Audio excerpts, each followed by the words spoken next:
Kasi pinaghirapan din namin dito, Sir Gawin, baka kopyahin lang din ng minority.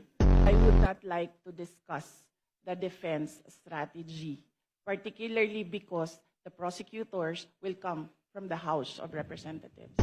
Magpinsan po ba si Congressman ko ngayon tsaka si Zaldico? Chair, I suggest that the Congressman ask this during the hearing of the Commission on Audit. This is a status of documents inside the office of the Commission on Audit. So it has to be the Commission on Audit who will answer what is happening to this notice of disallowance.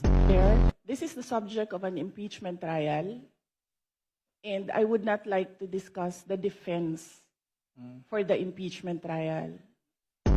No public funds were used for all my travels. I did not charge representation. I did not charge tickets.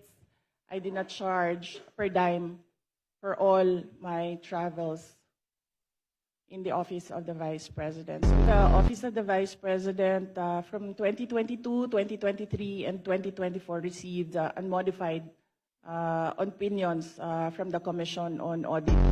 Wala po silang nakitang nawawala. Nawawala po yung papel